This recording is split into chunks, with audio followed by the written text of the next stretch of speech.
The first rule of the Scout law is that a Scout is trustworthy, but an I-Team investigation found Scout leaders who say Boy Scout official records cannot be trusted. The records in question grossly overstate how many inner-city kids the Atlanta area Boy Scouts serve. Senior I-Team reporter Dale Russell is here now. He has the story of where those ghost Scouts come from. Amanda, we got a hold of this Scout roster. Look at this one apartment complex, 73 kids listed, none of them involved in scouting. Insiders call it a phantom troop and tell me it's all too common. And to the Republic. And to the Republic. For which it stands. For which it stands. When Atlanta area Scout leaders ask for money, they like to brag about bringing scouting to the inner city. But critics say those inner city claims are often nothing but ghost Scouts and phantom troops. Now, you wonder how this kind of thing happens, particularly the Boy Scouts. I mean, we're the Boy Scouts. Atlanta area Boy Scouts claim to serve nearly 9,000 inner city boys in Cub Scouts and Boy Scout troops like this one.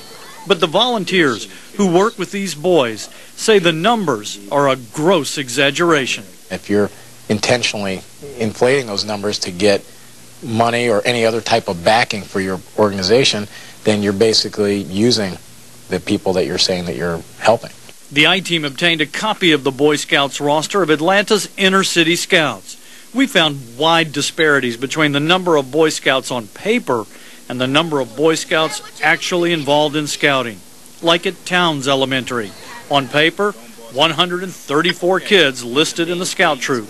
During our surprise visit, 14 boys. How could that be? I can't answer that. Based on similar allegations raised by the civil rights group Rainbow Push, Boy Scouts board members Tom Gray and Bertram Sears have ordered an independent investigation to find out if their rosters are accurate.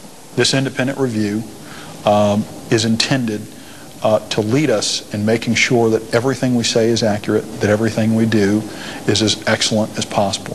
What if you find out that it wasn't? Then we'll fix it. So why should anyone care about how many Scouts are in the inner city? Listen to Cedric Samuels, who's been involved with scouting for 9 years. To ask the audience why they should care if the Boy Scouts is fabricating these numbers is to ask somebody why they should care where they put their money. If it's not serving the purpose that you're putting it for, then of course you should care. It's dishonest. So where did those names on the Scout roster come from? We talked to a former Scout executive who says he was pressured to sign up kids, even though he knew most would never become active Scouts. Pressured, he says, so the Atlanta area Boy Scouts could raise more money. If you didn't increase your numbers, there was no chance of promotion, and in fact, you would be asked to resign. Kevin Tullis was an executive Scout leader for 1.5 years. A Scout board member says Tullis was asked to resign last year. Tullis says he was pressured to get kids' names on paper so those numbers could be used for fundraising. It's a public relations thing to raise money. That's the bottom line, cut and dry. Tullis says of the 3,000 boys in his district, he believes only 200 are actually in scouting. He says pressure to find more boys led him to create phantom charters like Pack 91 at Riverwood Club Apartments. Scout records obtained by the I-Team show 73 Scouts meet here. But the person in charge, a young daycare employee at the apartments, told us she didn't know anything about a Scout pack. The Boy Scout roster lists her so-called Scouts living as far away as Jonesboro, Conyers, even Harlem, Georgia. The Boy Scout roster shows 73 youths on here. Those are all ghost kids. Tullis says his predecessor created the Phantom Unit. He admits he turned the names back into the system, knowing full well there was no active scouting unit. How could they look at this and not know that it's wrong?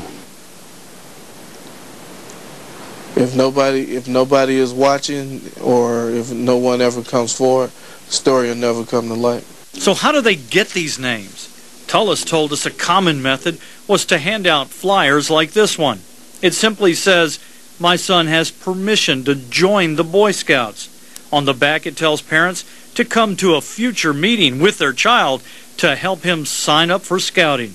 Tullis says a signed flyer like this will get a boy's name on the official Scout roster, even though the parents never fill out an actual Boy Scout application that requires health information and a registration fee. You would consider him registered? I would consider any young man who raises his hand and says, yes, I'd like to be in a scout troop, I would consider him a scout.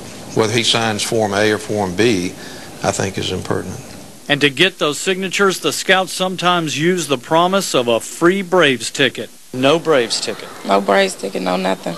Sherry McKibbins filled out a Scout flyer for her son that promised a ticket to the Braves game. She says she called to find out about the free ticket, but no one returned her call.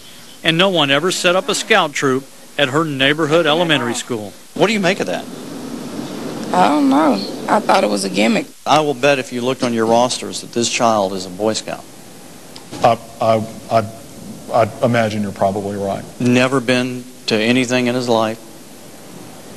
Never learned the oath. Never got the uniform. Didn't pay any money. But he shows up on your roster as a scout. That may be the case. But this is the Boy Scouts. Honest, trustworthy, loyal. How could this happen? They weren't adhering to their own principles. Now, the National Boy Scout headquarters in Texas issued a statement saying honesty and integrity are fundamental principles of the Boy Scouts. They state that falsifying records is unacceptable and not tolerated.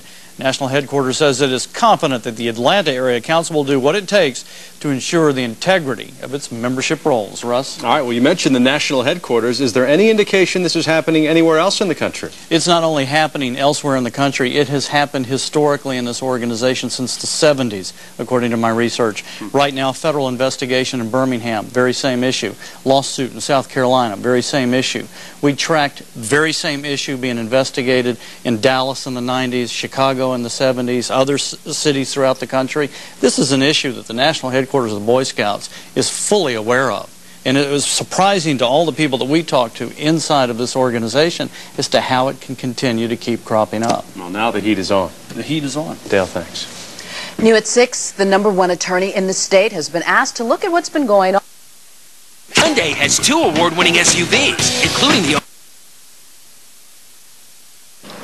So get your award-winning SUV starting at just $18,094, only at Hyundai.